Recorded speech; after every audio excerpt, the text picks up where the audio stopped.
តាំងពីខ្ញុំកើតមកខ្ញុំរៀននៅសាលាឲ្យខ្ញុំធ្លាប់ឮអ្នកជិតខាងរបស់ខ្ញុំគាត់និយាយអំពីអត្តចរិតរបស់ខ្មែរគាត់តែងតែលើកមោទនភាពរបស់ខ្មែរជាពិសេសគឺគាត់និយាយថាប្រជាប្រដ្ឋខ្មែរនឹងគឺជាពូជអ្នកចម្បាំងខ្ញុំចេះតែគិតក្នុងចិត្តថាចុះបើពូជអ្នកចម្បាំងមិនក៏បាត់ដីវាធំណាស់ហើយចេះតែបាត់រហូតហើយចុះពូជអាណាដែលវាអត់ចេះច្បាំងទេឬយ៉ាងម៉េចហើយចុះបើអត់ចេះច្បាំងហេតុអ្វីបានជាគេយកដីរបស់យើងបានហើយចុះអាពូជអ្នកចម្បាំងហ្នឹងមិនក៏ដីចេះតែរួមទៅវាត្រូវតែមានហេតុតើហេតុអីបានទៅជាអញ្ចឹងដល់ពេលខ្ញុំសង្កេតយូរទៅខ្ញុំឃើញថាវាមានចំណុចខ្សោយមួយចំនួនធំដែលត្រូវតែកែប្រែគេថាការទទួលយកចំណុចខ្សោយរបស់ខ្លួនថានឹងគឺជាចំណុចខ្សោយពិតប្រាកដរបស់ខ្លួននោះគឺជាចំណុចចាប់ផ្ដើមនៃការអភិវឌ្ឍខ្លួនហើយត្រង់ចំណុចហ្នឹងបងប្អូនបានខ្ញុំហ៊ានធ្វើ challenge ជាមួយនឹងប្រជាប្រដ្ឋខ្មែរគេថាយើងមកបន្ទោសមកបង្អាប់មើលងាយខ្មែរតែខ្ញុំយល់ថាខ្មែរត្រូវតែទទួលយកនៅចំណុចខ្សោយរបស់ខ្លួនពីព្រោះបើមិនទទួលយកចំណុចខ្សោយរបស់ខ្លួនទេ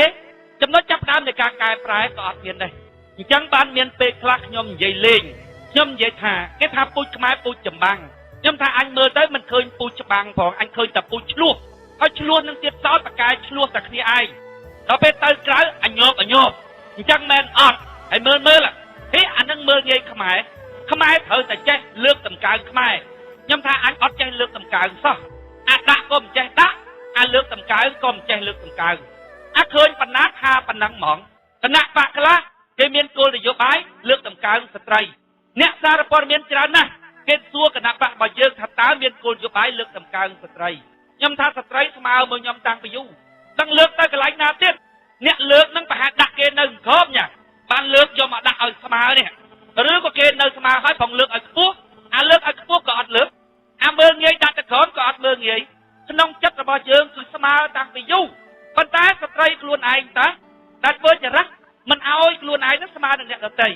ហើយចេះតែមកខឹងគេឲ្យគេលើកតម្កើងខ្លួនឯងឧទាហរណ៍នៅតាមរោងចក្រអីជាដើមកម្មករស្រីច្រើនណាប៉ុន្តែបើកម្មករស្រីហ្នឹងគាត់ទៅឈរឈ្មោះជាតំណាងសហជីពស្រីហ្នឹងពេលជ្រាយកត្រេតញីក៏ចង់ធ្វើប្រធានសហជីពអីដល់ពេលប្របទៅឈរស្រីហ្នឹងបោះឲ្យប្របទៀតស្រីហ្នឹងអត់មានបោះឲ្យគ្នាឯងទេហើយចិត្តតែលើកតម្កើងមិនខ្ញុំមើលឃើញប៉ុណ្ណាខ្ញុំថាប៉ុណ្ណឹងគេថាយើងត្រូវតែចេះលើកតម្កើងខ្មែរខ្ញុំថាអត់ព្រមទទួលយកការពិតទេមានចំណុចឯណាទៅចាប់ដើមក្នុងការអភិវឌ្ឍខ្ញុំឃើញចំណុចខ្សោយខ្មែរនោះណាឆាប់ជឿនេះមួយឆាប់ជឿអត់មានហេតុផលទេរស់នៅតាមទម្លាប់អត់ដែលត្រួតពិនិត្យមើលថាទម្លាប់ហ្នឹងវាត្រឹមត្រូវអត់ទេដឹងតែប្រពៃណីទំនៀមទម្លាប់សាសនារបស់យើងត្រូវតែការពារហ្មងទៅប៉ះបន្តិចចង់រវាយឯងហ្មងសើរើប្រពៃណីទំនៀមទម្លាប់គាត់ខ្ញុំថាស្ទើរតែរឿងបញ្ហាមនុស្សល្អរត់គេចពីអំពើអាក្រក់ឲ្យអំពើអាក្រក់រីករាលដាលមកហើយប្រើពាក្យថាតូនអើយសំសុកទៅកម្មពៀវាមានអាណាធ្វើអំពើអាក្រក់គួងតែបានអំពើអាក្រក់ទេកូនគាត់ទៅអាផ្លូវហ្នឹងក្នុងជីវិតរស់នៅជាក់ស្ដែងក៏អញ្ចឹងក្នុងរឿងកុនល្ខោនក៏អញ្ចឹងខ្ញុំឃើញរឿងខ្មែរចុងក្រោយដឹងថាតួអាក្រក់ហ្នឹងងាប់មកដើម្បីបង្ហាញថាឃើញអត់ធ្វើអំពើអាក្រក់ចុងក្រោយងាប់ចុងក្រោយវេទនាណាប៉ុន្តែវេទនាហ្នឹងណាមិនអ្នកដែលត្រូវបានគេជិះជាន់ហ្នឹងទៅធ្វើឲ្យអាមនុស្សអាក្រក់ហ្នឹងវេទនាទេណាគាត់រត់គេចចាប់អានោះវេទនាដល់ខ្លួនវាមកមានអាណាផ្សេងទៅធ្វើបាបមកប៉ុន្តែគាត់ដែលត្រូវបានគេជិះជាន់ហ្នឹងមិនងើបវាយវិញអានោះវេទនាទេណានេះគឺជាជំនឿមួយមកថាតែធ្វើល្អដឹងតែបានល្អធ្វើអាក្រក់ដឹងតែបានអាក្រក់តែក្នុងធម្មជាតិនេះអត់ចឹងផងអាណាខ្លាំងអានឹងឈ្នះតែអាក្រក់នឹងវាខ្លាំងវាឈ្នះរហូតក៏លាយផែនដីវាមិនមែនចឹងផង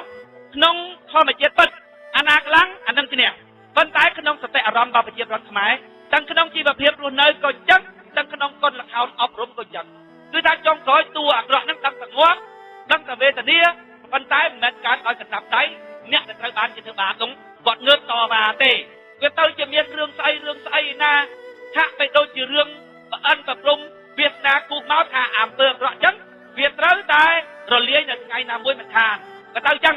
នេះគឺជាផ្នែកកំណត់មួយទៀតដែលយើងយល់ថាវាខុសយើងមើលឃើញថាវាខុសចឹងហ្មងដល់ពេលចឹងខ្ញុំតម្រៀបខុសស្អីខ្លះយកមកសរសេរដាក់ក្នុងសភៅរួចហើយទៅប្រាប់ខ្មែរដល់ពេលមកប្រាប់ខ្មែរគេថាយើងមើលងាយខ្មែរខ្ញុំថាបើតំណាជាមិនទទួលយកការពិតទេអត់មានរីកចម្រើនអីទៅរួចទេបន្ទាប់អំពីរឿងអាចជឿខុសហេតុខុសផល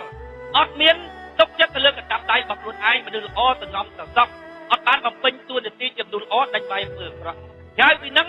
អួតម៉ែយើងអួតតតេកតើបើនៅតាមភូមិហ្នឹងមានខ្សែកបន្តិចហ្នឹងជិះម៉ូតូអាសង់031អីហ្នឹងអត់ជាអាវទេបានពោះស្អុយអាខ្សែកគេធ្លាក់ដល់ចិត្តណាណៃរបស់គេណាខ្ញុំសម្លឹងទៅខ្ញុំឃើញតែធំអាចហួយពាក់ខ្សែកមួយខ្សែឃើញមនុស្សសោះធ្វើធំអាចបានពោះធំហាធ្វើដូចខ្លួនឯងគាត់បើងងាប់ទៅ2ថ្ងៃហើមស្ពុលទៅវាគ្មានតម្លៃអីបន្តិចអួតមកជឿឲ្យជូ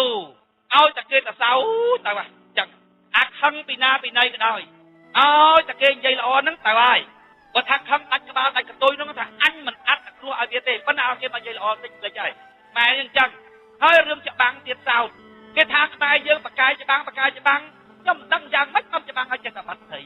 គាត់ម្ដងចឹងជាចាញ់រហូតគេដឹងកាលពីមុននេះប៉ុន្តែដល់ពេលមកជំនាន់យើងហ្នឹងចាំតែគេគូផែនទីអីតាមទៅយើងចាញ់ទៅអូយស្រួយដល់ហើយ